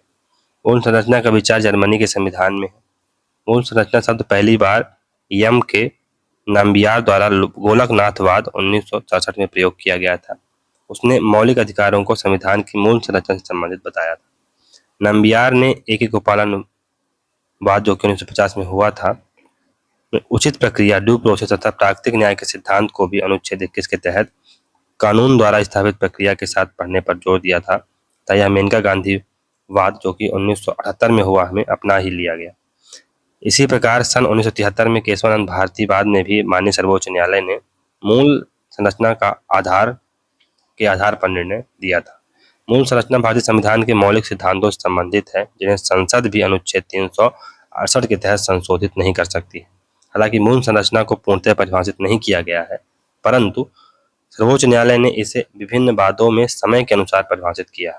मुख्यतः संविधान के मौलिक ढांचा सिद्धांत का विकास संपत्ति के अधिकार को लेकर सर्वोच्च न्यायालय तथा संसद के बीच चल रहे टकराव का परिणाम है, जिसे काफी हद तक केशवानंद वाद में सर्वोच्च न्यायालय ने परिभाषित किया था। ऐतिहासिक पृष्ठभूमि, तो न्यायिक पुनरावलोकन सिद्धांत के परिणाम स्वरूप जनहित याचिका के विकास की तरह ही मूल संरचना के सिद्धांत का विकास हुआ था। संपत्ति के अधिकार को लेकर अनुच्छेद 31 तथा अनुच्छेद 19 एक यफ के तहत सर्वोच्च न्यायालय में शंकरी प्रसादवाद 1951 के रूप में सर्वप्रथम संविधान के तहत संविधान में जोड़ी गई 9वीं अनुसूची को चुनौती दी गई थी। 9वीं अनुसूची, इस अनुसूची में जोड़े गए कानूनों को न्यायालय की समीक्षा के बाहर रखा गया था। न्यायालय के समक्ष प्रश्न महत्वपूर्ण यही था कि क्या संविधान संशोधन अनुच्छेद 13(2) के तहत विधि की परिभाषा में आते हैं। यदि हाँ, तो यह मौलिक अधिकारों का हनन नहीं कर सकते, परंतु इस बात यानी शंकरी प्रसादवाद में संविधान संशोधन को विधि के अंतर्गत नहीं माना गया। केवल जो साधारण लॉ है उनको ही लॉ के अंतर्गत माना गया, साधारण कानून है उनको ही लॉ की परिभाषा के अंदर माना गया। सज्जन सिंह बाद जो 1965 में हुआ, शंकरी प्रसादवाद के निर्णय को ही वैध ठहराया गया। फिर सन 1968 में गोलकनाथवाद में मुख्य न्यायाधीश सुब्बा राव ने 6-5 के बहुमत से भावी प्रत्यादेश यानी प्रोस्पेक्टिव ओवरलोडिंग सिद्धांत के तहत 17th संविधान संशोधन को निरस्त कर दिया तथा अनुच्छेद 368 के तहत व्याख्या की कि यह अनुच्छेद संसद को केवल संशोधन की प्रक्रिया बताता है, न कि संविधान के किसी भी भाग में संशोधन का अधिकार देता है। न्यायपालिका ने संविधान को भी अनुच्छेद 13(2) के तहत विधि माना, अतः बैंकों के राष्ट्रीयकरण तथा पृथ्वी पर खत्म करने जैसी महत्वाकांक्षी योजनाओं को आघात पहुंचा। सन 1973 में फिर से 29वां संविधान संशोधन को लेकर केशवानंद भारती सर्वोच्च न्यायालय में जाते हैं। इस बात में अब तक जजों की सबसे बड़ी पीठ यानी 7/6 के बहुमत से इस बात में मौलिक सिद्धांत ढांचे को दिया गया, जिसके तहत संसद को संविधान के किसी भी भाग में संशोधन करने का अधिकार दिया गया, परंतु एक सीमा तय कर दी गई और वह थी मूल संरचना सिद्धांत। इसे परिभाषित नहीं किया गया ताकि समय समय पर सर्वोच्च न्यायालय संसद की अनियंत्रित शक्तियों पर अंकुश रख सके, क्योंकि संविधान की रक्षा की जिम्मेदारी सर्वोच्च न्यायालय में ही निहित है। उपेंद्र बख्शी के अनुसार मौलिक अधिकार सिद्धांत कुछ नहीं बल्कि संसद की अनियंत्रित शक्ति पर अंकुश मात्र है। उपेंद्र बख्शी इस सिद्धांत के आलोचकों को पढ़े लिखे मूर्ख की संज्ञा देते हैं। ग्रेनविल ऑस्टिन के अनुसार सर्वोच्च न्यायालय में मौलिक ढांचे की व्यवस्था देकर संरक्षक की दावेदारी प्रस्तुत की है। केशवानंद भारती वाद 1973 में होता है। संविधान की सर्वोच्चता, सरकार के तीनों अंगों के मध्य शक्ति का बंटवारा, गणतंत्रात्मक लोकतांत्रिक स्वरूप वाली सरकार, संविधान का धर्मनिरपेक्ष चरित्र, संविधान का संघीय चरित्र, संसदीय सरकार, भारत की संप्रभुता एवं एकता, व्यक्ति की स्वतंत्रता तथा गरिमा, कल्याणकारी राज्य की स्थापना, ये सब मूल ढांचे के अंतर्गत आते हैं। तो उपरोक्त सभी तत्वों को मूल संरचना का अंग बताया तथा साथ ही माननीय सुप्रीम कोर्ट ने मूल संरचना को समयानुसार परिभाषित करने का निर्णय दिया कि हम समय समय पर बताते रहेंगे कि मूल अधिकार में क्या आएगा। नरवा मिल वाद में पुनः 39th कॉन्स्टिट्यूशन अमेंडमेंट को चुनौती दी गई, जिसके द्वारा अनुच्छेद 368(4) संविधान संशोधन न्यायिक समीक्षा के दायरे से बाहर होंगे, चुनौती दी गई। फिर आर्टिकल 368(5) संसद की कानून बनाने की शक्ति असीमित होगी को चैलेंज किया गया। इस बात में मूल संरचना के तहत माननीय न्यायालय ने दोनों यानी 368(4) व 5 को असंवैधानिक मानते हुए संसद की कानून निर्माण की सीमित शक्ति तथा न्यायिक समीक्षा को मूल संरचना का भाग माना। वामन राव बनाम भारत संघ 1981 में केशवानंद भारतीवाद के पूर्व संशोधनों को न्यायिक समीक्षा के दायरे से बाहर माना गया। इंदिरा साहनीवाद जो कि 1992 में हुआ, कानून के शासन को मूल संरचना का हिस्सा माना गया। फिर एच.आर. बोम्बईवाद में संघवाद, धर्मनिरपेक्षता, लोकतंत्र को मूल संरचना का भाग माना गया। माननीय न्यायालय ने धर्मनिरपेक्षता के आधार पर 4 राज्यों राजस्थान, उत्तर प्रदेश, हिमाचल प्रदेश, मध्य प्रदेश में अनुच्छेद 356 के तहत लगाए गए राष्ट्रपति शासन को सही ठहराया। सन 2000 में एनडीए की सरकार ने संविधान समीक्षा आयोग का गठन किया जस्टिस वेंकट चरैया के नेतृत्व में, जिसने यह पाया कि मूल ढांचे का सिद्धांत संविधान की परिपक्वता के लिए बेहतर साबित होगा। 1993 में कियोतो होलोहान में स्वतंत्र एवं निष्पक्ष चुनाव को मूल संरचना का पार्ट माना गया। फिर 2007 कोहली बनाम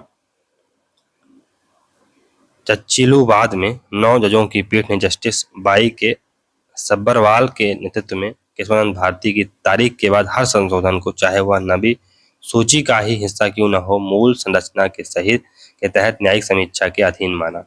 इस बाद में कानून का शासन, शक्तियों का बंटवारा, मौलिक अधिकारों के आधारभूत सिद्धांत को मूल संरचना का अंग माना गया। NJAC 2015 इस बात में न्यायपालिका की स्वतंत्रता को मूल अधिकार का अंग माना था, अतः इस संविधान संशोधन को संवैधानिक करार दिया गया। केशवानंद भारती से शुरू हुए मूल संरचना के सिद्धांत ने न्यायिक समीक्षा के दायरे को काफी विस्तृत कर दिया है। इसके नकारात्मक एवं सकारात्मक प्रभाव वर्तमान में दिखाई दे सकते हैं। सकारात्मक प्रभाव यह है कि जनहित याचिका जैसे नवाचार न्यायिक समीक्षा का ही परिणाम है। नकारात्मक प्रभाव यह है कि न्यायपालिका की अति सक्रियता विधायिका तथा कार्यपालिका के कार्यों में हस्तक्षेप करती जा रही। अब संविधान के मूल ढांचे से संबंधित महत्वपूर्ण बात व तत्व देख लेते हैं। महत्वपूर्ण बात, केशवानंद भारती बनाम केरल राज्य 1973 में होता है। मौलिक अधिकार मामले के नाम से ये प्रसिद्ध है।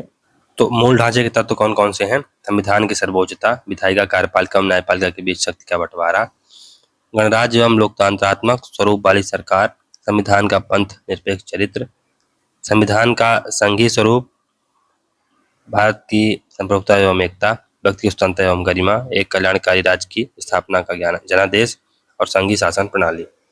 इंदिरा गांधी बनाम राजनारायणवाद 1975 ये चुनावी मामलों के नाम से विख्यात है। इसमें जो मूल तत्व थे या मूल ढांचे के तत्व थे, कानून की सरकार ना कि लोगों की, अर्थात कानून का शासन होगा। न्यायिक पुनरावलोकन जुडिशियल रिविजनिज्म या जुडिशियल रिव्यू का कॉन्सेप्ट आया यहीं से। स्वतंत्र एवं निष्पक्ष निर्वाचन जो लोकतंत्र में अंतर्निहित है। नर्ममिलवाद बनाम भारत संघ ये 1980 में हुआ। संसद की संविधान संशोधन की सीमित शक्ति के बारे में था। और दूसरा, मौलिक अधिकारों व नीति निषेध तत्वों के बीच सौहार्द एवं संतुलन की बात की गई थी। भीम सिंह बनाम भारत संघवाद 1981, कल्याणकारी राज्य सामाजिक आर्थिक न्याय की बात इसमें की गई थी। इंदिरा सहानी बनाम भारत संघवाद 1992 में, जिसमें सामाजिक तथा शैक्षणिक रूप से पिछड़े वर्गों के लिए आरक्षण की बात की गई थी। SR मुंबई बनाम भारत संघवाद 1994, इसमें संघवाद, पंथ निरपेक्षता, लोकतंत्र, राष्ट्र की एकता में अखंडता, सामाजिक न्याय, न्यायिक पुनरावलोकन को बेसिक स्ट्रक्चर डॉक्ट्रिन के अंतर्गत माना गया। IR कोहलो बनाम तमिलनाडु राज्यवाद 2007 में हुआ। 9वीं अनुसूची मामले के रूप से चर्चित भाग 3 व भाग 4 के मध्य उपबंधित संतुलन बनाया गया। अब न्यायिक सुधार जुडिशियल रिफॉर्म। भारत में न्यायिक सक्रियता तथा जनहित याचिका के परिणाम स्वरूप एक तरफ तो न्यायपालिका समाज के हर वर्ग तक न्याय की समान पहुंच को लेकर प्रतिबद्ध है, वहीं दूसरी तरफ भारतीय न्यायपालिका जिला, उच्च, सर्वोच्च न्यायालयों के स्तर पर अति कार्यभार से ग्रस्त है। ब्रिटिश पूर्व प्रधानमंत्री ग्लैडस्टोन के शब्दों में, न्याय में देरी न्याय न मिलने के समान है। Justice delayed is justice denied. Bharat में न्यायिक सुधार क्यों आवश्यक है? वर्तमान में लगभग 4.7 करोड़ वाद भारत में विचाराधीन है, जहां लगभग 1000 वाद माननीय सर्वोच्च न्यायालय में ही विचाराधीन है। एक वाद के निपटान का औसत समय 1445 दिन है, जो कि अत्यंत गंभीर विषय है। भारत में प्रति मिलियन आबादी पर मात्र 17 जज नियुक्त हैं। यह यूएसए में 107 पर मिलियन, 51 पर मिलियन यूके में और 75 पर मिलियन कनाडा में हैं। भारत के GDP का मात्र 0.09% ही न्यायपालिका पर व्यय किया जाता है। भारतीय न्यायपालिका में महिलाओं ST/SC की भागीदारी अत्यंत विचारणीय है। भारतीय न्यायपालिका आधारभूत संरचनाओं को लेकर भी दयनीय दशा में है। 26% न्यायपालिका परिसरों में महिलाओं के लिए टॉयलेट की सुविधा नहीं है। सिर्फ 5% न्यायपालिका परिसर मेडिकल सुविधा रखते हैं और 51% पर ही पुस्तकालय है। न्यायाधीशों पर भ्रष्टाचार के आरोपों की जांच के लिए कोई स्वस्थ संस्था नहीं है। एमनेस्टी इंटरनेशनल के अनुसार अवमानना की सजा का डर किसी भी संस्था को न्यायिक भ्रष्टाचार पर कार्यवाही से रोकता है। न्यायपालिका RTI के दायरे से भी बाहर है। भारत में न्यायिक सुधार की दिशा में किए गए महत्वपूर्ण कदम। तो national commission for justice delivery and legal reform 2011, उसने सूचना तकनीक को न्यायिक प्रक्रिया में सक्रिय रूप से शामिल करने पर जोर दिया, ताकि AI तथा ब्लॉकचेन द्वारा न्याय प्रक्रिया को तीव्र करके हर आदमी तक न्याय की पहुंच को तीव्र किया जा सके। इससे न्यायपालिका के अतिरिक्त भार को कम करने में मदद मिलेगी। न्यायालयों में रिक्त पदों को भरने के लिए एक तीव्र प्रक्रिया तय करने पर जोर दिया गया। 14वां विधि आयोग ने फास्ट ट्रैक कोर्ट की स्थापना को लेकर परिषद की सिफारिश की, ताकि गंभीर प्रकृति के केसों का त्वरित निपटारा किया जा सके। लीगल सर्विस अथॉरिटी एक्ट 1987 के तहत लोक अदालतों की स्थापना की जाए, ताकि न्यायपालिका को अतिभार से बचाया जा सके।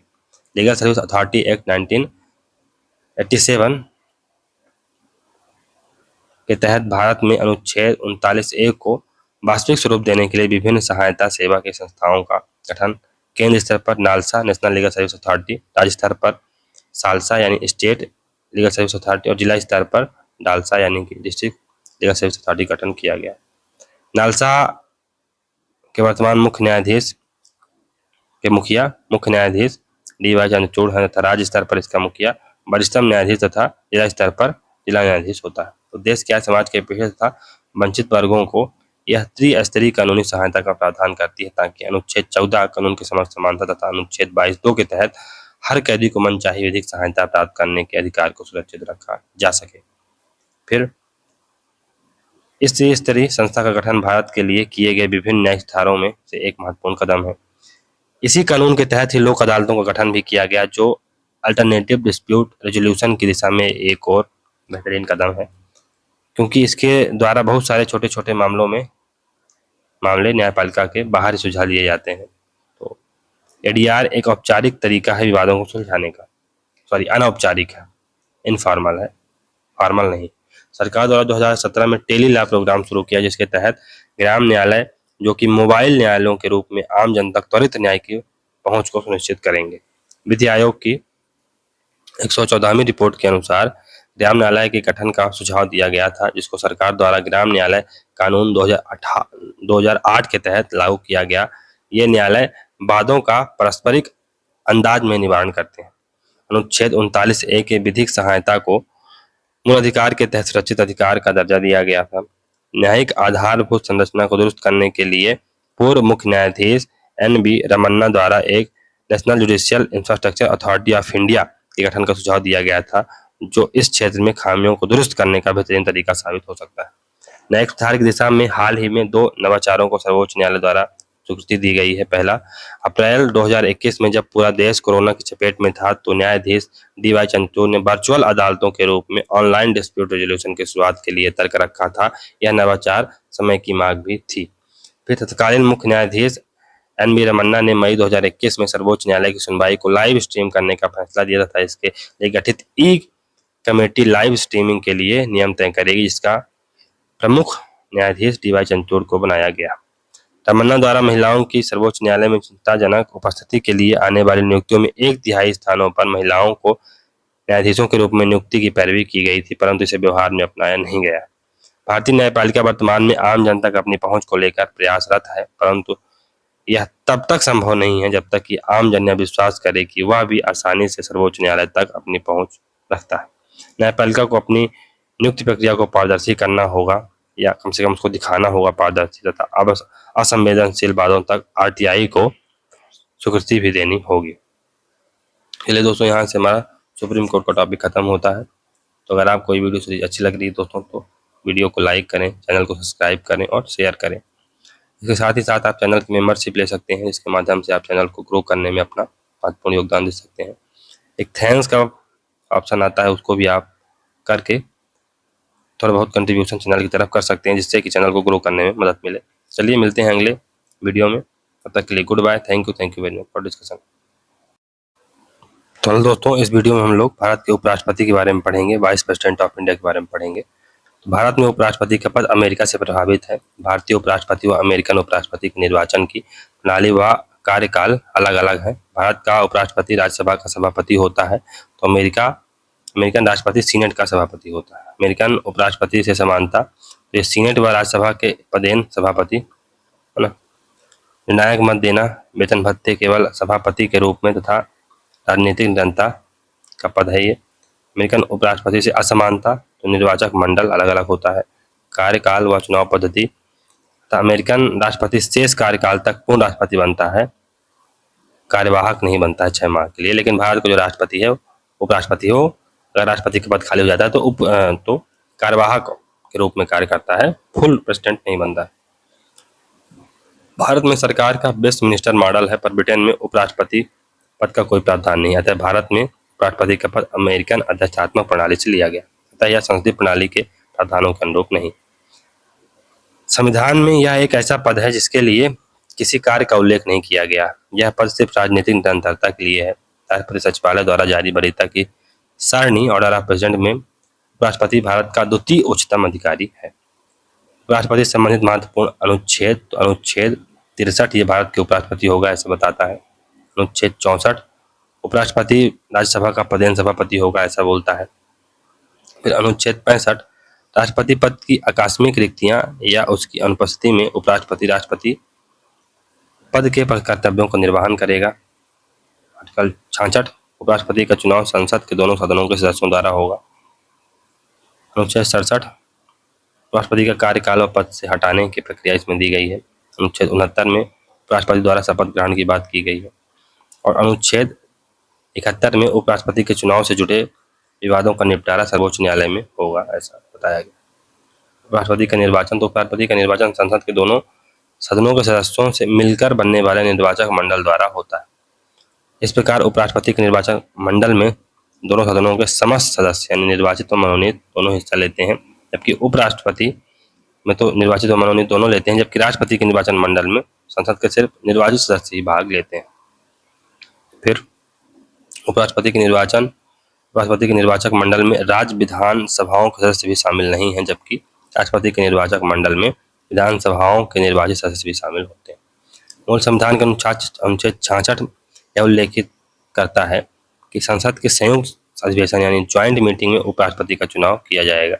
मूल संविधान केवल अनुच्छेद 66 में ही संयुक्त अधिवेशन शब्द का उपयोग करता है। 1961 से पहले उपराष्ट्रपति का निर्वाचन संसद के दोनों सदनों के संयुक्त अधिवेशन यानी ज्वाइंट मीटिंग में किया जाना अपेक्षित था, किंतु 1952 व 1957 में डॉक्टर एस राधाकृष्णन को निर्विरोध निर्वाचित किया गया, अतः ऐसी कोई बैठक की आवश्यकता ही नहीं हुई। 11वें संविधान संशोधन द्वारा 1961 में अनुच्छेद 66 में उल्लेखित संयुक्त अधिवेशन शब्द को हटा दिया गया था। वर्तमान समय में संविधान के किसी भी अनुच्छेद में संयुक्त अधिवेशन या ज्वाइंट मीटिंग जैसा कोई शब्द उल्लेखित नहीं। उपराष्ट्रपति के निर्वाचन में मतदान केंद्र केवल दिल्ली में ही होता है। उपराष्ट्रपति के चुनाव नामांकन के लिए 20 प्रस्तावक और 20 अनुमोदक चाहिए तथा जमानत राशि 15,000 रुपए चाहिए। उपराष्ट्रपति का चुनाव भी राष्ट्रपति की तरह अनुपातिक प्रतिनिधित्व की एकल संक्रमणी मत पद्धति से होता है। मतदान गुप्त होता है। प्रत्येक निर्वाचक को उम्मीदवारों की संख्या के अनुसार वरीयता देने का अधिकार होता है। उपराष्ट्रपति के चुनाव में निर्वाचक का मत मूल्य नहीं निकाला जाता है। उपराष्ट्रपति के निर्वाचन से जुड़े विवादों का निपटान सर्वोच्च न्यायालय में होता है और उसका निर्णय अंतिम होता है। आर्टिकल 71 में ऐसा दिया गया है। उपराष्ट्रपति पुनः भी निर्वाचित हो सकता है और कितनी बार भी उसको निर्वाचित किया जा सकता है, ऐसी कोई बाध्यता नहीं। अच्छा, अब योग्यताएं क्या हैं? तो भारत का नागरिक हो, 25 वर्ष की आयु पूर्ण कर चुका हो, राज्यसभा का सदस्य बनने के योग्य हो और संसद या राज्य विधान मंडल के किसी सदन का सदस्य ना हो। अगर ऐसा है तो उपराष्ट्रपति पद पर निर्वाचित होने के बाद उसका पद बिना इस्तीफा के स्वतः ही रिक्त माना जाएगा। लाभ के पद पर ना हो शपथ, तो अनुच्छेद 69 में उपराष्ट्रपति द्वारा ली जाने वाली शपथ के प्रारूप का उल्लेख है। अनुच्छेद 69 के तहत राष्ट्रपति या उसके द्वारा नियुक्त व्यक्ति उपराष्ट्रपति को शपथ दिलाता है। अनुच्छेद 69 के अनुसार उपराष्ट्रपति संविधान के प्रति निष्ठा या पद की शपथ लेते हैं। उपराष्ट्रपति जब राष्ट्रपति के रूप में कार्य करते हैं तो उन्हें राष्ट्रपति के रूप में शपथ लेनी होती है। कार्यकाल तो उपराष्ट्रपति का कार्यकाल पद ग्रहण से 5 वर्ष तक होता है। हालांकि वह उसके बाद भी तब तक पद पर रह सकता है जब तक कि उसका उत्तराधिकारी पद ग्रहण ना कर ले। 5 वर्ष मतलब वह 5 वर्ष से पहले भी राष्ट्रपति को संबोधित कर त्याग पत्र देकर अपना पद छोड़ सकता है। उसे पद से हटाने के लिए महाभियोग या अविश्वास प्रस्ताव की व्यवस्था नहीं की गई है, ये याद रखिएगा। उपराष्ट्रपति को हटाने की प्रक्रिया राज्यसभा से शुरू होती है। राज्यसभा के तत्कालीन समस्त सदस्यों पूर्ण बहुमत से पारित संकल्प व लोकसभा की सहमति से उसे हटाया जा सकता है। इसके लिए 14 दिन पूर्व सूचना देनी होती है। इस निमित्त इसे हटाने हेतु प्रस्ताव सदैव राज्यसभा में ही लाए जाते हैं। प्रस्ताव लाए जाने के आधार का उल्लेख संविधान में नहीं है। उपराष्ट्रपति अपना पक्ष रख सकते हैं। उपराष्ट्रपति को हटाने के लिए लाए गए प्रस्ताव के समय उपराष्ट्रपति राज्यसभा की अध्यक्षता नहीं करते हैं। कार्यकाल पूर्ण होने से पहले नवीन उपराष्ट्रपति का चुनाव कर लिया जाता है, पर आकस्मिक रिक्ति पर अतिशीघ्र चुनाव का प्रावधान है, ना कि 6 महीने का। तो इसमें जो उपराष्ट्रपति के लिए तो 6 महीने के भीतर चुनाव करवाना जरूरी है अगर पद रिक्त हो जाता है। लेकिन उपराष्ट्रपति के संदर्भ में ऐसा कुछ नहीं दिया गया है। केवल ये दिया गया है कि जल्द से जल्द आप चुनाव करवाइए। इसमें कोई बाध्यता नहीं दी गई है 6 महीने की। अतिरिक्त आकस्मिक रिक्ति के बाद जो नवीन उपराष्ट्रपति बनेगा वह पूरे 5 साल के लिए बनता है, ना कि अमेरिका की तरह शेष कार्यकाल के लिए। फिर संविधान में कार्यवाहक उपराष्ट्रपति का कोई प्रावधान नहीं है। उपराष्ट्रपति के वेतन व भत्ते, तो संविधान में उपराष्ट्रपति के लिए परिलब्धियों की व्यवस्था नहीं है। उपराष्ट्रपति को वेतन, भत्ते व पेंशन राज्यसभा के सभापति के रूप में मिलता है। वर्तमान में उपराष्ट्रपति का वेतन 4 लाख रुपए है, जबकि राष्ट्रपति का 5 लाख रुपए है। उपराष्ट्रपति के वेतन भत्ते पेंशन भारत की संचित नीति पर आधारित होते हैं।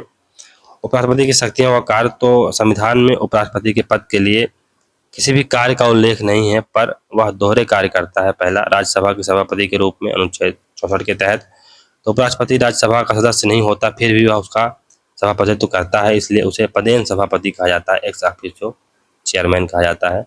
उपराष्ट्रपति निर्णायक मत यानी कास्टिंग वोट देता है। फिर कार्यवाहक राष्ट्रपति के रूप में अनुच्छेद 65 के तहत राष्ट्रपति के पद की आकस्मिक रीति यथा मृत्यु, त्यागपत्र, अभियोग अथवा जब राष्ट्रपति अनुपस्थित हो या बीमारी अथवा अन्य कारणों से पदीय कर्तव्यों को करने में असमर्थ हो तो उपराष्ट्रपति कार्यवाहक राष्ट्रपति के रूप में कार्य करता है। उपराष्ट्रपति राष्ट्रपति के पद त्याग, अपदस्थीकरण अथवा मृत्यु के चलते राष्ट्रपति के रूप में कार्य करता है, किंतु उपर्युक्त दोनों परिस्थितियों में यानी आकस्मिकताओं में कार्य करते हुए उपराष्ट्रपति को राष्ट्रपति के रूप में कार्य करते हुए उपराष्ट्रपति या राष्ट्रपति के कर्तव्यों का निर्वहन करते हुए उपराष्ट्रपति कहा जाता है। जब उपराष्ट्रपति कार्यवाहक राष्ट्रपति के रूप में कार्य करता है तो उसे वेतन भत्ते राष्ट्रपति वाले मिलते हैं। जब उपराष्ट्रपति कार्यवाहक राष्ट्रपति के रूप में कार्य करता है तब वह राज्यसभा का सभापति वाला कार्य नहीं कर सकता है। उपराष्ट्रपति अधिकतम 6 माह तक कार्यवाहक राष्ट्रपति रह सकता है।